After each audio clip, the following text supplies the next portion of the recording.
शहाजहान आणि मुमताज यांचा तो तिसरा मुलगा होता. मुघल सम्राट आलमगीर औरंगजेब, अबुल मुझफर मुईउद्दीन मोहम्मद असे त्याचे संपूर्ण नाव आहे. 3 नोव्हेंबर 1618 रोजी दोहादमध्ये औरंगजेब याचा जन्म झाला. भारतीय उपखंडातल्या 15 कोटी लोकसंख्येवर 49 वर्षे औरंगजेबाने राज्य केलं. मात्र त्याचा मृत्यू अत्यंत भयानकरित्या झाला. संगमेश्वरच्या कसबा गावात छत्रपती संभाजी महाराजांना मुघलांनी कैद केले. तिथून त्यांना धर्मवीर गडावर म्हणजेच बहादूर गडावर नेण्यात आले. राजांना धर्मांतर करण्यास सांगितले गेले. धर्मांतर केले तरच जीवदान देऊ असेही सांगण्यात आले. परंतु शंभूराजांनी धर्मांतर करण्यास विरोध केला. यानंतर औरंगजेबाने अतिशय क्रूरपणे शंभूराजांची हत्या केली.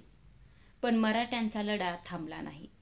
छत्रपती राजाराम महाराजांच्या नेतृत्वात मराठ्याचा संघर्ष सुरूच राहिला.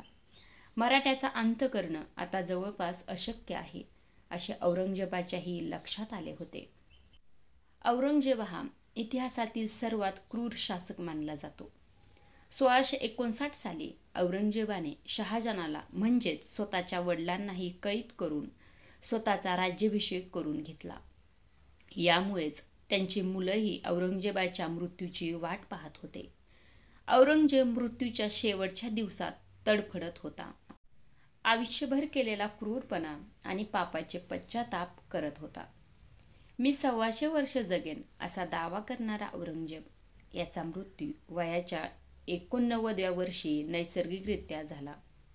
1707 मध्ये महाराष्ट्रातील अहमदनगरजवळील भिंगार येथे औरंगजेबाचा मृत्यू झाला. त्याच्या मृत्यूवर रडण्यासाठी त्याची मुलगी सोडता आणखी कुणीही नव्हते. अहमदनगरमध्ये मृत्यू झाल्यानंतर त्याचा मृतदेह खुलतानाबादला आणण्यात आला होता. आपल्याला खुलतानाबादला दफन करावं अशी औरंगजेबाची इच्छा होती. औरंगजेबाच्या मृत्यूनंतर त्याच्या मुलानं आझमशहानं ही कबर बांधली गेली. औरंगजेब गुरु मानत असलेला सुफी संत शेख झैनुद्दीन याच्या दर्ग्याच्या परिसरात औरंगजेबाची कबर बांधण्यात आली. झैनुद्दीन शिराजी यांच्या कबरीजवळच औरंगजेबाची कबर आहे.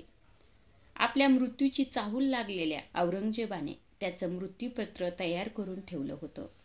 त्यात त्याने कबर बांधण्यासाठी किती रुपये खर्च करायचे हे देखील लिहून ठेवले होते.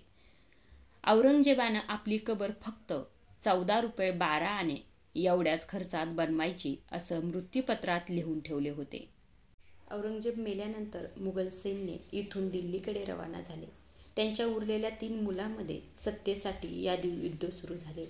इथूनच मुघल सत्तेच्या ऱ्हासाला खरं तर सुरुवात झाली. अशा प्रकारे औरंगजेबाचा अंत झाला. त्याच्या शेवटच्या क्षणाला त्याच्यापाशी रडणारं देखील कुणी नव्हतं. जय शिवराय. धन्यवाद. आपल्या चॅनलवर तुम्ही नवीन असाल तर चॅनलला सबस्क्राईब केल्याशिवाय जाऊ नका. धन्यवाद.